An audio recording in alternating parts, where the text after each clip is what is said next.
నమస్తే, నేను మధు. మల్కాజిగిరి సిపి సుమతి అనూహ్య నిర్ణయం తీసుకున్నారు. ఆ నిర్ణయంతో 40 మంది పోకరీలను అదుపులోకి తీసుకోవడం జరిగింది. అసలు ఏం జరిగింది? అనూహ్య నిర్ణయం ఏంటి? సుమతి ఇటువంటి డిసిషన్ ఎందుకు తీసుకున్నారు? ఈరోజు మనం తెలుసుకుందాం. ప్రస్తుతం మనతో పాటు ఉన్నారు సీనియర్ జర్నలిస్ట్ శ్రవణ్ కుమార్ గారు. వారిని అడిగి మరిన్ని విషయాలను తెలుసుకుందాం. నమస్కారం సార్. నమస్తే అండి.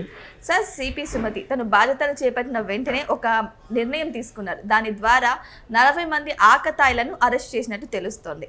అసలు ఏంటి సార్ నిర్ణయం? మరి సిపి గారు ఆ నిర్ణయం తీసుకోవడం వల్ల 40 మంది ఎలా దొరికారు? మల్కాజిగిరి కమిషనరేట్ ఇప్పుడు దాంట్లో సుమతి గారు సిపి కమిషనర్ ఆఫ్ పోలీసులుగా జాయిన్ అయింది. మనకు తెలుసు, ఈ మధ్యకాలంలో అన్ని పోస్టులు మారి పదోన్నతులు ట్రాన్స్ఫర్లు అయ్యాయి కదా. సుమతి గారు మంచి సిన్సియర్ ఆఫీసర్, మా అందరు తెలిసింది. Inspiration officer, sincere officer common, ఇన్స్పిరేషనబుల్గా ఉంటుంది. మనం చూసాం చాలాసార్లు ఇంటర్వ్యూలో కూడా ఆమె కెరియర్ కానీ ఆమె రావడం కానీ ఆమె చెప్పే మాటలు కూడా ఎంత అద్భుతంగా ఉంటాయి విద్యార్థులకు. ఇన్స్పిరేషనబుల్ ఆఫీసర్. నన్ను అడిగితే ఇన్స్పిరేషన్ ఆఫీసర్ అని అడగను, ఇన్స్పిరేషన్ ఉమెన్ అంటేనే బెటర్. సో ఒక మహిళా అధికారి అందున కమిషనరేట్కి వచ్చింది హైదరాబాద్లో. మనందరికీ తెలిసిందే, సమాజంలో ఒకవైపు క్రైము, ఆ క్రైము రకాలుగా ఉంటాయి. ఇంకోటి వేర్లూని కమ్యూనిటీ వ్యవస్థలో వైఫల్యాలు అంటాం. అంటే క్రైమ్లో జనరల్గా ఏంటంటే, ఈ క్రైమ్ జర్నలిజంలో ఉన్నాను కాబట్టి ఈ వ్యవస్థీకృతమైన నేరాలు అంటే దాదాలు, గుండాలు, కబ్జాకోరులు, అవినీతిపరులు, రేపిస్టులు, ఇలాంతా ఒక విధానం, వీళ్ళని డీల్ చేసేది ఒక విధానం. ఇది ఎప్పటి నుంచిన సమస్యలు ఉన్నా ఇంకొక రూపంలో వీడిపోతే వాడిపోతే వాడు అన్న రూపంలో వస్తూ ఉంటాయి. ఇవి ఒకటి. కొన్ని అవకాశవాదం కంటే సిచ్యువేషనల్గా జరుగుతుంటాయి, అనుకోకుండా మర్డర్ చేయాల్సి వస్తుంది. ఇవన్నీ ఒకటి. ఇంకోటి, కొందరు ఇట్లా ఎలా అంటే తప్పని పరిస్థితుల్లో అవకాశాలు తీసుకుంటూ నేరాలు చేయడం కానీ, మోసాలు చేయడం కానీ, ఇప్పుడు సైబర్ క్రైమ్ అట్లాంటివన్నీ. వీటితో పాటు విలాసాలతో జరిగే నేరాలు ఉంటాయి. అవాయిడ్ ఆఫ్ లా ఉంటుంది. అంటే విలాసాలతో అవాయిడ్ ఆఫ్ లా అంటే ఏంటంటే అది పబ్ కల్చర్ కానీ, టైం దాటి చేయడాలు, డ్రగ్స్ తీసుకోవడాలు, వ్యభిచారం. ముఖ్యంగా ఏంటంటే వ్యభిచారం. ఇది ప్రాస్టిట్యూషన్ హైదరాబాద్ మెట్రో నగరాల్లో, అర్బన్ సిటీస్లో చాలా కూల్గా జరిగిపోతూ ఉంటాయి. ఇంకా ముఖ్యంగా ఇప్పుడు ఈజీ మనీ అయిన తర్వాత, అంటే మనం ఒకరిని అనడానికి వీలు లేదు కానీ మనందరికీ తెలిసింది ఈజీ మనీ ఎట్లా వస్తుంది అంటే, అధిక శాలరీస్ ఎలా వస్తున్నాయి మనం చూస్తూ ఉన్నాయి. ఒకప్పుడు కష్టపడితే వచ్చేటువంటి డబ్బుల కన్నా ఈజీగా, అంటే మనకు అది పారిశ్రామికంగా గ్లోబలైజేషన్ వచ్చినటువంటి ఇన్కమ్గా భావించవచ్చు. దాంతోపాటు ఈజీగా ఇప్పుడు గేమింగ్స్ వాడుతున్నారు, రకరకాల షార్ట్ కట్ మెథడ్స్ డబ్బులు సంపాదిస్తున్నారు. ఈ విలాసాలు ఒకవైపు జరుగుతుంటే అవి ఖర్చు పెడతానికి వ్యభిచారం వైపు విలాసం ఖర్చు పెడతా ఉన్నారు. ఆకలి కోసము తప్పని పరిస్థితుల్లోనూ కొందరు వ్యభిచారం చేస్తూ ఉంటారు. అట్లాంటి కొన్నేమో అంటే ఎక్కడో ఒకటి ప్లేసుల్లో ఎవరికి తెలియకుండా, డిస్టర్బ్ లేకుండా జరుగుతూ ఉంటాయి. వాటిని పట్టుకోవడం, నిరూపించడం, కేసు పెట్టడం కూడా రకరకంగా ఇబ్బందే. కానీ కొన్ని అడ్డాలుగా పెట్టుకొని అది నేరాలు చేస్తుంటారు. ఈ మధ్యకాలంలో మెట్రో కల్చర్ పెరిగిన తర్వాత ఈ మెట్రో రైలు ఈ ఏదైతే లైన్ వెళ్తుందో అవే అడ్డాలుగా చేసుకొని భారీ ఎత్తున వ్యభిచారం జరుగుతూ ఉంది ఈ మధ్యకాలంలో. కుకట్పల్లిను, దిల్సుఖ్ నగరు, ఎల్బీ నగర్ తర్వాత ఎల్బీ మెట్రో కాకుండా ఎల్బీ నగర్ కాస్త పక్కకి వెళ్తే సాగర్ రింగ్ రోడ్ అంటారు.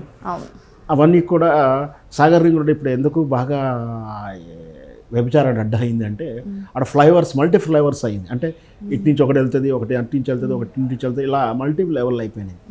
ఈ క్రమంలో చాలా విశాలమైనటువంటి ప్లేసు తీసుకున్నారు. దాంట్లో ఈ ఫ్లైఓవర్లు వెనక ముందు చీకట్లో మనకు ఫ్లైఓవర్ కింద ఖాళీ ప్లేసులు, ఆ చెరువు పక్కన ఖాళీ ప్లేసు, ఇవన్నీ కూడా కొంచెం మర్మం, అంటే చీకటిగా ఉన్నటువంటి ప్రాంతాలుగా మారిపోయాయి.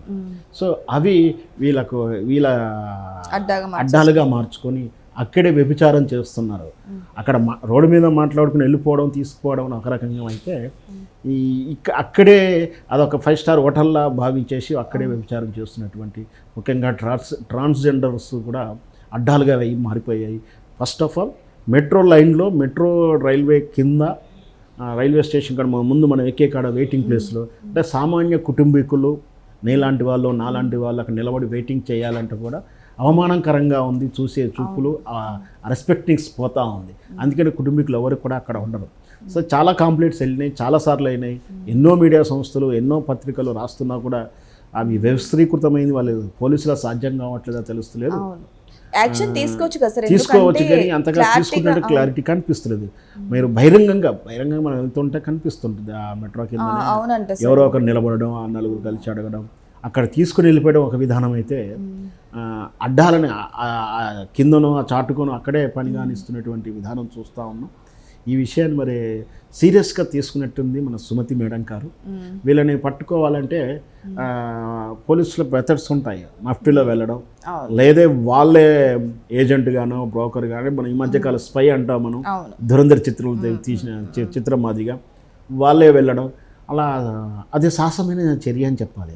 సునీత మేడం గారు తానే ఒక అమ్మాయిలా ఒక ప్రాస్టిట్యూట్గా వెళ్ళి నిలబడితే, అక్కడ అమ్మాయిలా నిలబడితే ఎట్లాంటి వాళ్ళు వస్తారు, ఎలా ట్రీట్ చేస్తున్నారు, అసలు ఏం జరుగుతుందో తెలుసుకుందామని. ఎంతైనా అసలు ఎవరో హోంగార్డ్ను, ఎవరో అమ్మాయిని హోంగార్డు కింది స్థాయి అధికారిని పెట్టి ఉండమ్మా అంటే కూడా ఉంటారు, తప్పేం లేదు, ఉదాహరణకండు. కానీ ఆమె ఎవరి కింది స్థాయి స్త్రీని ఎవరు నిలబెట్టలే. ఇక్కడ కూడా ఆమె ఇన్స్పిరేషన్ ఉమెన్ అని చెప్తుంటారు. ఎందుకు చెప్తున్నాను అర్థమవుతుంది కదా. ఆమె స్వయంగా నిలబడి వాళ్ళు ఏ విధంగా ఏం చేస్తారో అన్నీ కూడా చూసి, అంటే అందరు కలెక్ట్ అవ్వాలి, పోలీసులు కూడా ట్రాప్ చేస్తారు కదా, అంత కలెక్ట్ అయిన దాన్ని చూసి ట్రాప్ చేసి 2-3 దిక్కుల ఆమె ప్రయోగాత్మకంగా చూసిన తర్వాత పోలీసులు అటాక్ చేసి ఆ పోకీలందరినీ కూడా అరెస్ట్ చేసినట్టు మనం బ్రేకింగ్ న్యూస్ అయితే చూస్తున్నాం. ఇట్లా రెస్పెక్టెడ్ ఫ్యామిలీస్ ఎవరికి కూడా మెట్రో స్టేషన్ దగ్గర వెయిట్ చేయలేనంత దుస్థితిలో ఉంది ఈరోజు. ఖచ్చితంగా వీటిని అరికట్టాల్సిందే. దాంతోపాటు ఈ ట్రాన్స్జెండర్స్ చాలా అరాచకాలు జరుగుతున్నట్టు కూడా చాలా జరుగుతున్నాయి, క్రైమ్ కూడా జరుగుతూ ఉన్నాయి ఈ మధ్యకాలంలో. ఇంకొక దౌర్భాగ్యం ఏంటంటే సార్, అక్కడ ఎక్కువగా ఆకతాయిల్లో విద్యార్థులు ఎక్కువ ఉన్నారంట కదా సార్. విద్యార్థులు యువత ఉన్నారు. నేను అదే చెప్తున్నా, ఈజీ మనీ వస్తూ ఉంది. వాళ్ళు ఇంకొకటి, ఒకప్పుడు మనం చెప్పడం ధర్మం కాదు, బాధ అనిపిస్తుంది. ఇప్పుడు మనకు ఈ జొమాటోలు ఇట్లాంటివి వచ్చాయి కాబట్టి అంటే కష్టపడుతున్నారు, మళ్ళీ వెంటనే అవి తీసుకొచ్చి ఖర్చు పెడుతున్నారు.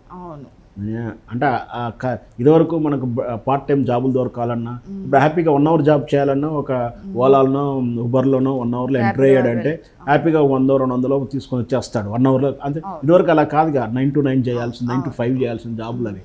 సో ఇప్పుడు ఆపర్చునిటీ అలాగే పెరిగాయి, ఆదాయం అలాగే పెరిగింది, ఖర్చులు అలాగే పెరిగింది. ఖర్చుతో పాటు ఇటు చెడు వ్యసనాలు, చట్టాన్ని ఉల్లంఘించే అసాంఘిక కార్యక్రమాలు పెరిగాయి. ఈ ఇష్యూలో మొత్తం కూడా మనం అభినందించాల్సింది సుమతి మేడం గారిని.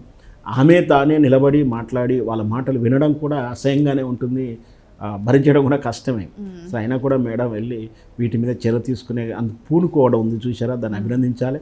కానీ ఈ సుమతి మేడం వల్లనైనా సరే మెట్రో స్టేషన్ దగ్గర సాధారణ స్త్రీ గర్వంగా నిలబడి వెయిట్ చేయగలిగిన స్థితిలోకి వస్తే బాగుంటుందని ఆశ. సో ఏదేమైనా సరే, ఇప్పుడు ఇక్కడ సిపి సుమతి చేసిన చర్యలు మీకు ఎలా అనిపించాయో కామెంట్ చేయండి. Thank you so much. Thank you sir.